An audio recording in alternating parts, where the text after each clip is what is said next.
Praise Allah for sending me you, my love. You found your home, it's here with me, and I'm here with you. Now let me let you know, you've opened my heart. I was always thinking that love was wrong, but everything was changed when you came along. Oh, and there's a couple words I wanna say. For the rest of my life, I'll be with you. I'll stay by your side, honest and true, till the end of my time. I'll be loving you for the rest of my life. Through days and nights, I'll thank Allah for opening my eyes. Now and forever, I'll be there for you.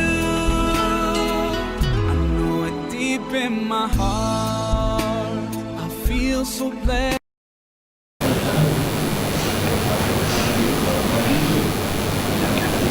Muka surat 558.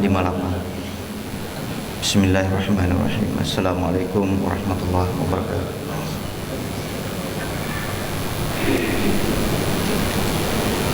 Seorang sahabat, ya yang itu, start yang itu. Seorang sahabat radhiyallahu taala anhu berkata, la saghirata ma'al israr wala kabirata ma'al istighfar. Tidak dianggap dosa kecil jika terus menerus, dan tidak dianggap dosa besar jika disertai dengan istighfar. Baik, jadi sahabat ni kata, dosa kecil ni kalau dibuat terus menerus, dia bukan dosa kecil, dia akan jadi dosa besar. Terus. Jadi apa dia yang agak-agak lah kita rasa dosa pada pandangan kita lah, dosa kecil. Mungkin antaranya ialah kita rasa benda apa ni orang panggil kecil pada pandangan kita, iaitu memandang wanita secara sengaja dan tak ada sebab. Kadang-kadang kita ada urusan, tu cerita lain. Ini memandang, suka duduk tepi jalan, suka tengok orang lalu, tengok. Padahal tengok tu bukan kata tengok nak tanya dia, boleh tak saya tanya mana jalan. Contohlah kalau kita jalan-jalan kan, kita ada sebab tengok muka dia, sebab nak bertanya. Sebab nak tanya tu pasal apa dia? Aku tak tahu jalan. Ada benda yang kita nak. Di pejabat, kita bos ke, mungkin kita ada ramai staff yang perempuan, maka kita bertanya dia ataupun panggil dia, bersemuka dengan dia supaya dia buat itu, ini dan sebagainya. Itu cerita lain. Ini hak jenis sengaja, memang cari orang panggil cari pasal. Dan kita punya perangai itu memang suka lagu tu. Jadi bila perangai itu salah, tapi kita terus menerus buat, dia akan jadi dosa besar.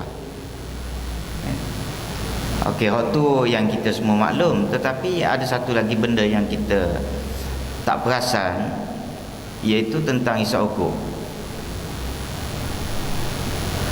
Isap okok, saya slow sikit lah buat isap okok ni, sebab ramai yang isap okok ni. Kan kita, ialah fatwa kebangsaan. Bila sebut fatwa ni, ulama apa semua, pakar kesihatan bersidang mengharamkan rokok.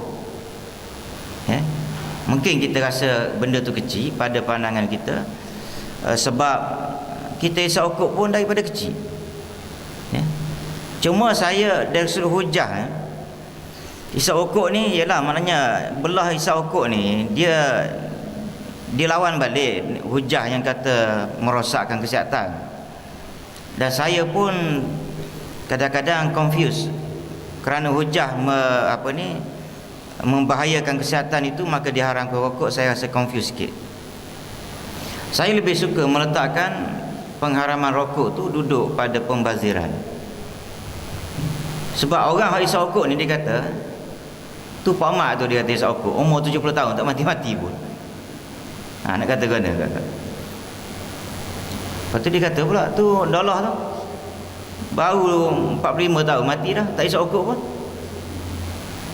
Jadi kalau apa ni nak kepada kesihatan tu, orang panggil kita kadang-kadang payah nak jawab.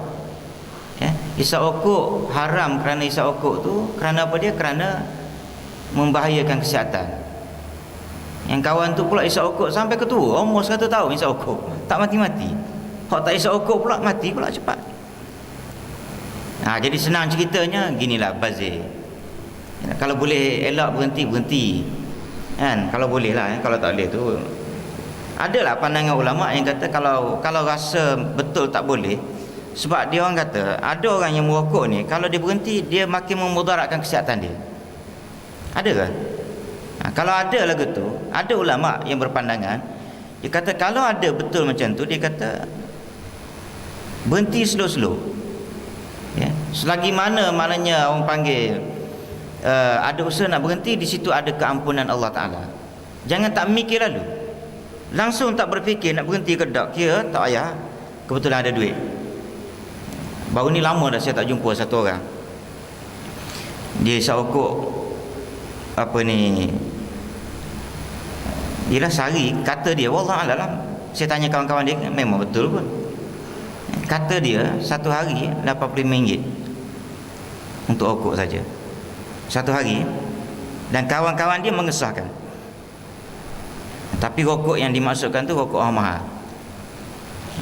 Katanya sebatang tu pun harga memang sekitar tu lah, mana RM100, RM80 ke atas.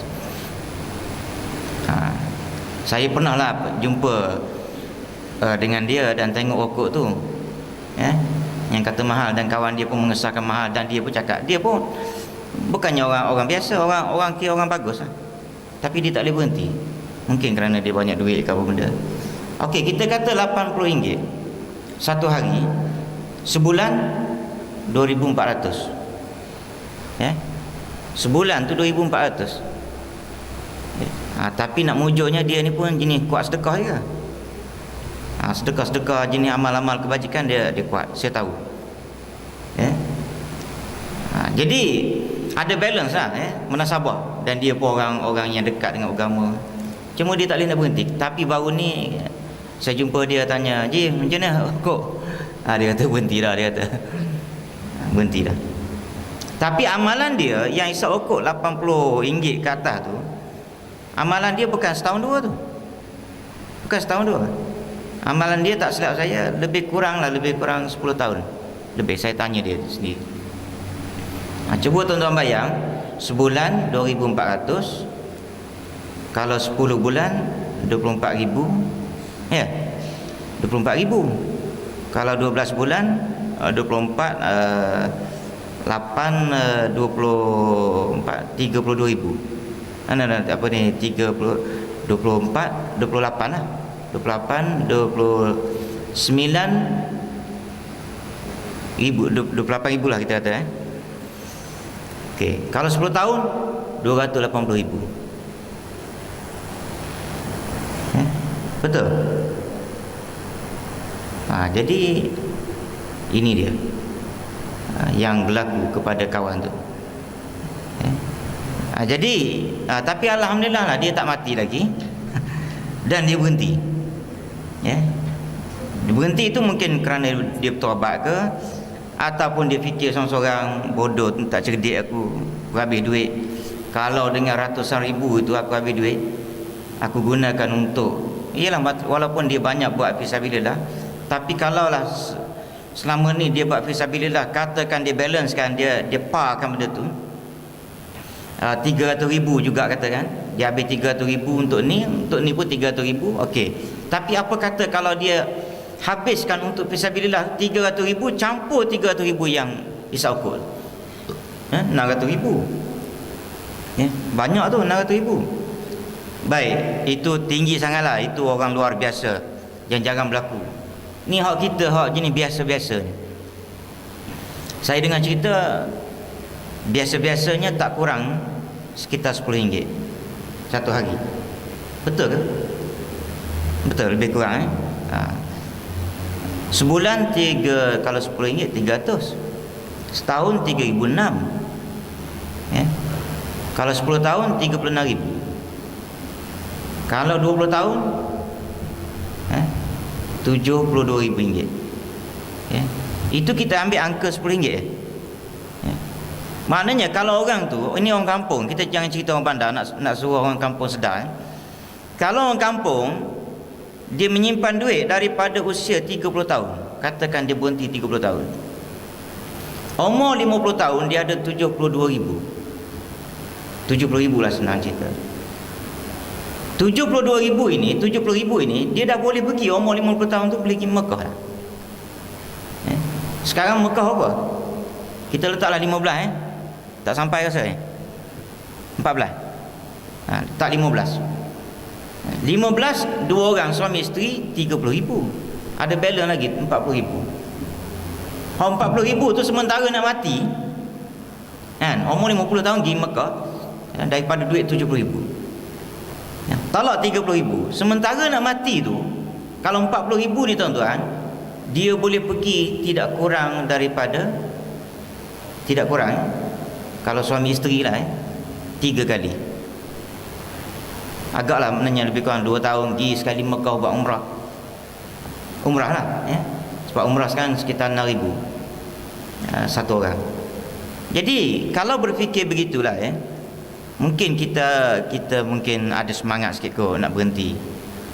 Orang bandar ni pula macam tu juga. Hak jenis maknanya tak apa ada duit ni, dia hisap RM10 sehari. Hak ada duit sikit, jadi kita kira hak tak ada duit ni, hak kurang ada duit ni RM10 tu, maknanya kalau 20 tahun 70,000. Jadi itu maknanya dosa besar terjadi kerana israr, maknanya berterusan. Mula-mula dosa kecil, tapi oleh kerana berterusan jadi dosa besar. Wala kabirata ma'al istighfar, dan tidak dianggap dosa besar jika disertai dengan istighfar. Ini comelnya agama kita, yang siapa tahu ni dia rasa tidak ada rasa orang panggil bersalah, tak ada. Besar macam mana pun dosa awak, ingat Allah Ta'ala ni kalau kita taubat, habis cerita dia, tutup fail. Tak payah diungkit-ungkit lah. Manusia je yang nak mengungkit. Hak mengungkit tu pun dosa berbakul-bakul. Manusia hak mengungkit tu, duk cerita balik, duk flashback balik tu, dia pun dosa berbakul-bakul. Dia duk ungkit dosa orang. Allah Ta'ala ni hak tak ada dosa. Dia Tuhan. Dosa apa lagi dia ada, dia Tuhan. Dia mengampunkan dosa orang. Sepatutnya dia yang tak ada dosa ni lebih berhak untuk nak ungkit dosa manusia. Tapi tidak. Allah Ta'ala ni bila dah taubat, habis. Aku tak nak pandang kepada dosa-dosa yang lalu-lalu. Dah habis cerita. Tutup betul fail. Jadi kita, sebab itu tuan-tuan, kita hendaklah berdamping dengan Allah Ta'ala. Kadang-kadang kita berdamping dengan manusia. Manusia ialah, baru ni saya ada jumpa 2-3 minggu lepas. Dia cerita, dia kata pernah dia pegang duit 1 juta lebih. Orang tak adalah itu hebat sangat, cuma dia pernah pegang. Dapat ada duit 1 poin, ialah maknanya 1 juta lebih lah dia kata. Masa tu dia kata kawan-kawan ramai. Sekarang dia kata dia dalam kesusahan. Dia bertemu saya tu dalam keadaan kesusahan. Adalah sikit dia minta bantuan apa benda. Jadi tuan-tuan, dia kata tengah-tengah susah, dia kata kawan yang rapat dengan kita dulu tak tahu ke mana hala dia. Tak tahu. Ini sifat manusia. Sebab tu kita kata, kita selalu ingatkan rapat dengan Tuhan. Tuhan kalau kita susah, paling tidak dia akan bagi ketenangan. Jangan fikir bila kita susah tak ada duit, Tuhan akan bagi berdebung duit, dah tak ada. Dia akan bagi ketenangan jiwa, dia buka jalan. Dia buka. Bila buka jalan tu lah tuan-tuan, akan nampak jalan macam mana nak dapat duit, nak cover hutang ke, ataupun ialah maknanya nak cover apa-apalah, kehidupan ke dan sebagainya. Ketenangan tu menghasilkan pembukaan minda untuk kita berfikir, mengikut jalan yang Allah Ta'ala tunjuk macam mana nak dapatkan orang panggil duit ke apa benda untuk mengatasi masalah kita. Kadang-kadang duit banyak, ya, macam yang saya cerita baru ni kan, satu orang perempuan, dia bini muda, dia ni dia muda, dia muda, ya. Saya ingat sekitar 30 hingga 40, saya tengok lah, tapi dia tak lebih 40 yang saya cerita. Suami dia menganiaya dia. Suami dia ni kaya, ya, dan tua. Sepatutnya suami gembira dapat isteri muda. Isteri muda pun comel, maknanya kategori cantik, ya. Tapi kehidupan tidak ada agama, ya. Ini saya tengok sendiri, bukan saya tahu dia kaya dengan isteri dia kata suami saya kaya. Tak, saya tengok sendiri kehidupan suami dia, ya. Kebetulan suami dia pun ada datang, tapi bukan bercerita, bukan cerita masalah. Yang cerita masalah isteri. Cuma isteri datang jumpa sekali itu ada hal lain dengan suami dia. Tengoklah gaya hidup dia, memang kaya. Meeting pun satu kali saya jumpa dia di hotel, ya, meeting, bukan di jabat, ya. Kereta memang besar lah. Tapi kenapa isteri dia sendiri, di samping menceritakan perihal suami dia tak sembahyang, lepas tu kadang-kadang tinggal dia ikut suka hati, lepas tu main perempuan lain, kan? Bukan setakat tu saja, tetapi lebih daripada itu lagi. Tetapi saya nak ceritanya, perempuan ini sampai peringkat dia tak tahan, dia meminta jalan macam mana nak melarikan diri, maksudnya nak bercerai, ya. Jadi kita kalau boleh benda-benda kes macam ni kita cuba selamatkan lagi. Okey, kita kata ialah ajarlah sikit-sikit macam mana cara nak sembahyang. Sebab dia walaupun sembahyang, saya tengok yang perempuan ni pun lintang pukang juga, ya, dia sembahyang tapi saya rasa lintang pukang juga, ya. Jadi kita ajar betulkan sembahyang dulu sikit-sikit. Mungkin dengan sembahyang betul, lepas tu kalau awak berdoa mungkin Tuhan dengar. Tapi sekarang ni awak berdoa, awak punya sembahyang pun boleh jadi, saya kata takut-takut tak betul. Saya kata betul sembahyang dulu, ya. Baik. Jadi kehidupan dia tak selesa. Nak ceritanya kebahagiaan tak ada. Tapi dia berada di bawah bumbung kekayaan, kemewahan. Tapi dia tidak bahagia. Lepas tu nak tafsirkan bahagia ni banyak duit tak ada, ya. Sebab saya banyak jumpa kes macam ni. Duit kira-kira belonggok-longgok lah. Ada satu orang tu duit. Yang ini kawan saya cerita dan saya kenal orang tu.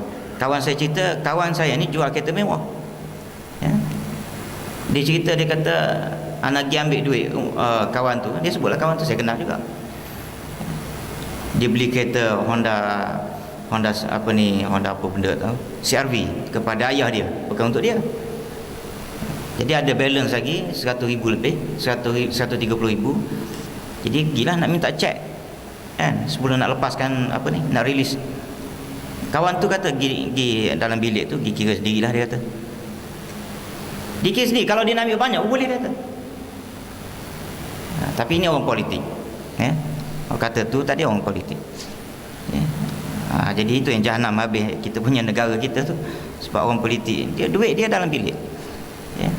Dan memang saya sendiri menyaksikan orang politik, sebab saya baik belaka, ya. Saya pernah minta duit, bagi duit kanan sikit, kata. Saya ingat ke dia main-main. Ini orang politik lah ni, orang politik yang jenis tak ada agama. Dia kata main masuk kereta nak, ya. Masuk kereta, tuan-tuan, duit dalam laci kereta je. Saya tengok sendiri tu, bukan cerita orang. Yang ambil lah sikit, dia kata. Kalau hantar cakap awal nak, dia kata Ana boleh bagi banyak, tapi dah sikit, Ana banyak masa pilihan raya dululah, satu ketika dulu. Saya baik belaka dengan orang. Walaupun saya di pihak yang lain, kawan tu di pihak lain, kan, tapi saya baik, kan. Dia bagi sumbangan Ana untuk agama, dia kata. Ana bukan duduk belah agama, dia kata, ya. Dia bagi duit dalam laci kereta, susun. Jadi orang panggil kemewahan tidak menjanjikan kebahagiaan. Tapi kalau dia mewah, rapat dengan agama, tuan-tuan, lagi bagus, ya. Lagi bahagia hidup dia, ya. Wallahu a'lam. Bismillahirrahmanirrahim. Alhamdulillah. Wassalatu wassalamu ala asyrafil anbiya'i wal mursalin. Allahumma ighfir lana dhunubana wa liwalidina warhamhum kama rabbawna shighara wa li jami'il muslimina wal muslimat al-ahya minhum. Allahumma ja'alna minal ladzina yastami'una al-qawla fayattabi'una ahsana. Sallallahu alaihi wasallam. Alhamdulillah.